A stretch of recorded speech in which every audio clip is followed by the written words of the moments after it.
Indian benchmark indices ended sharply lower today, with heavy selling across sectors dragging the markets down.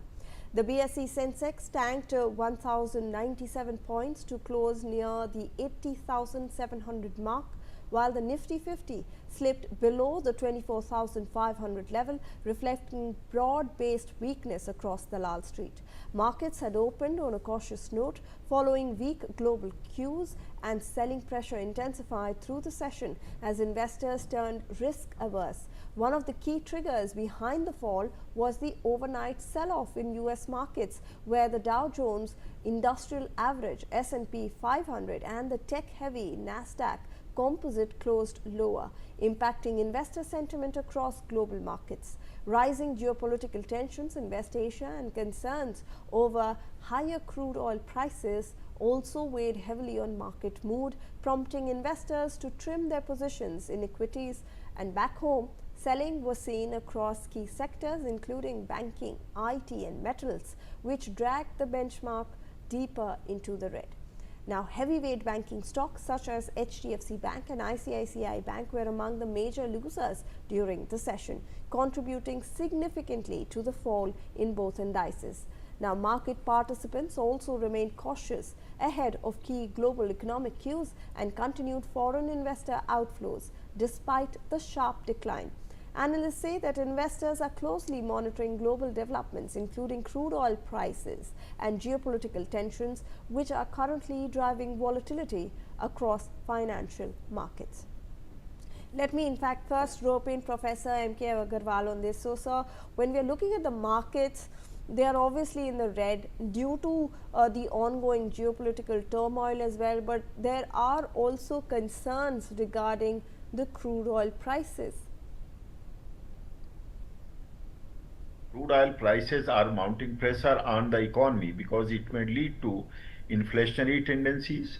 India is secure in many ways in terms of the energy security for now, and but definitely there is insecurity around the world.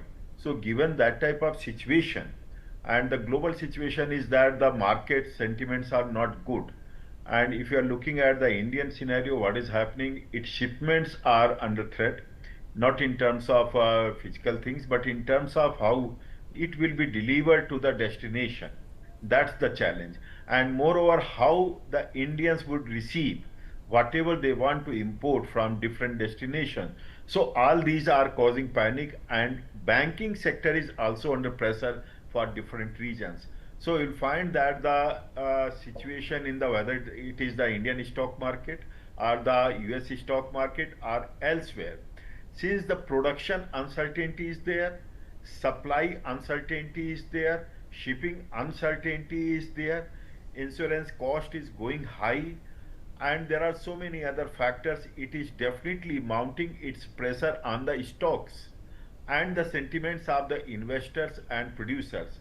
So it seems that whatever is happening in the Middle East, and why it is happening, for example, India investors have invested hugely in the Middle East, particularly in the UAE, and they are feeling, insecure that what will happen there.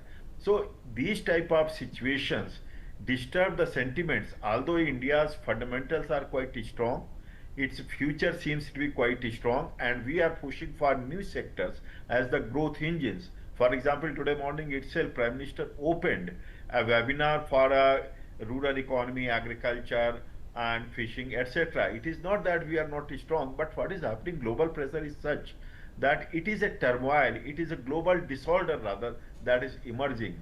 So if you are looking into totality, you will find that the situation is unpredictable. What we were expecting that by the end of this weekend, things would be settling down, but it appears there is no, peace in the sight right now. So it is causing further concern to the investors.